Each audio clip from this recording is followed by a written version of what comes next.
Thank you, Neil.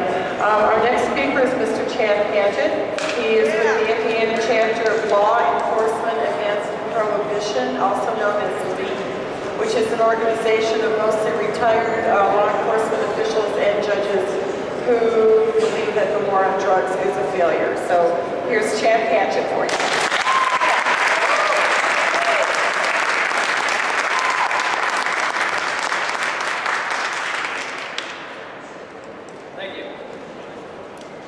Good morning. Afternoon, whatever it is. My name is Chad Padgett. I'm here today representing LEAP, Law Enforcement Against Prohibition. LEAP was founded in 2002 with 5 cops, and today we have over 50,000 supporters from police, prosecutors, judges, FBI, DEA agents, correctional facilities, or officials, not facilities like that, military personnel, civilians with members in 80 countries. Our website is SayLegalizeDrugs.com. You can go there and join our membership if you like. A little bit about me. I spent 6 years working for the Indiana Department of Corrections as a youth service correctional officer. I did employee orientation, on-the-job training for all new officers. In 2007, I became disabled. I have chronic pancreatitis, which is chronic inflammation of your pancreas. Not knowing anything about chronic pancreatitis, had to do some studying, obviously, and get diagnosed with things you don't know what they are. You have to do a little looking into. Well, come to find out, I went through a bunch of procedures, this, that, the other. Come to find out, I'm going to be on a long-term drug program until basically I'm done. And I found out I'm going to have diabetes, and shortly, about next year and a half, I should have pancreatic cancer, according to the doctor. So, I went through the procedures, EUS, ERCPs, pain blocks, stent blocks, all that stuff. Come to find out, I'm on now today 90 milligrams of oxycodone and 90 milligrams of methadone.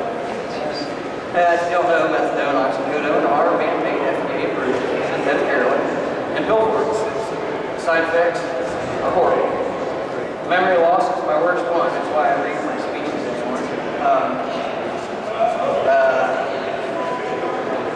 I would much rather trade these pills in for a much safer, less toxic form of medication. Like citizens in several other states, since the word was out here in Indiana that we made e-crim, I've been following along the media and things that I've noticed.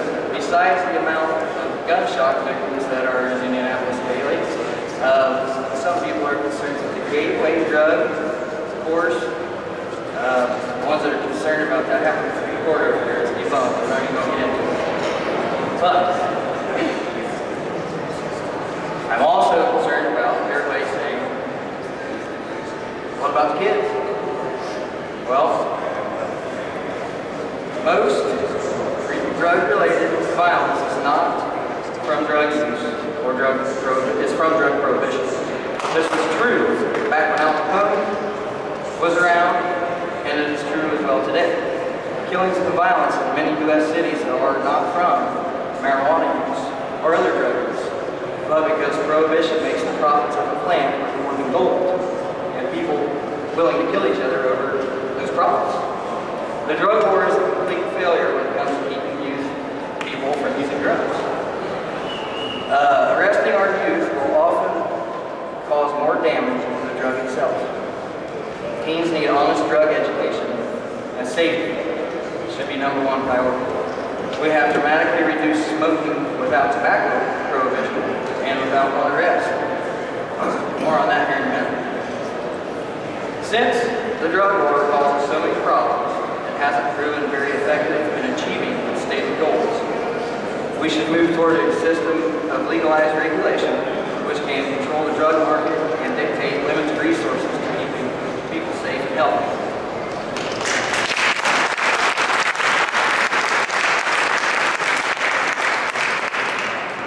When we replace prohibition with legalized regulation, we can decide when, where, and how cannabis can be sold instead of letting criminals run amok.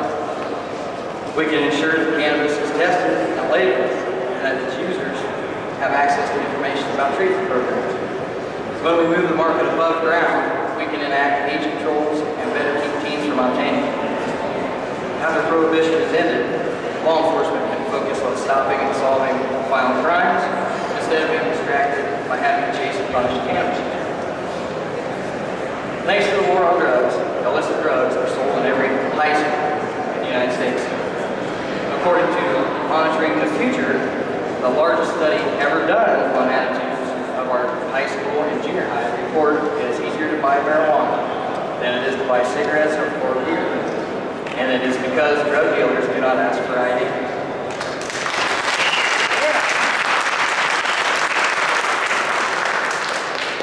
In U.S. high schools, the rate curves for smoking cigarettes and smoking marijuana have recently crossed each other. Cigarette smoking is on the way down, and marijuana smoking is on the way up. What does that tell you about the usefulness of prohibition? The cigarette is the most addictive social drug known to humans, and by far the worst killer.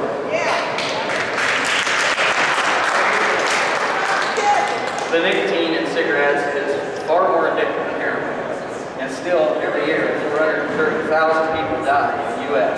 from ingesting cigarettes. Another 85,000 die from ingesting alcohol. I'm not talking about getting drunk, driving, and killing yourself or others. I'm just talking ingesting alcohol. It is a poison. It eats holes in your liver and your brain. It will kill you in the end. Does anyone know how many die each year from ingesting all illicit drugs? It's about 12,000. Now, 12,000 is a lot of deaths, but it's nowhere near the 500,000 who die from cigarettes and alcohol. But we started a war on illicit drugs. In 1966, 42% of adults in the U.S. smoked cigarettes. In 1985, we decided that we could no longer tolerate the huge number of people dying each year from that addiction. But we didn't start a war on cigarette smokers. We started a very strong education program, and then we pretty much regulated smoking tobacco out of existence. In some states, you can still smoke at home or in your car, but you can't smoke in public buildings or even in a restaurant or bar. This is regulation, and regulation works. So, by 2010, we had reduced the number of adults smoking tobacco by more than half, down to 17%. And that rate declined more with each successive year. The point we at least want to make here is we didn't have to destroy one life to achieve this wonderful success story, and we didn't have to imprison a single human being. There are better ways to spend our money than fighting a war on drugs. Indiana taxpayers approximately spend $150 million a year arresting and prosecuting marijuana offenses. The annual cost to house a prisoner in Indiana is $35,000, and additional $25,000 if they need a medical service. On top of that, if the Senate Bill 482 passes, the admin cost of drug tests, testing all state assistance program applicants, is another $1.13 million being wasted. That is in this session, by the way.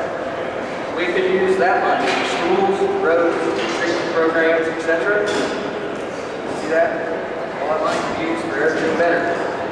DEA estimated that before we started the drug war in 1970, there were about 4 million people above the age of 12 who had used an illegal drug.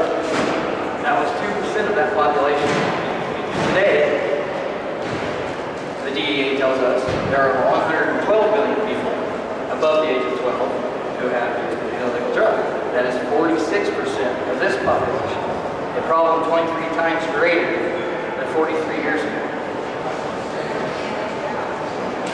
I also hear, but won't decriminalization or legalization cause everyone to use drugs and marijuana? That answer is no.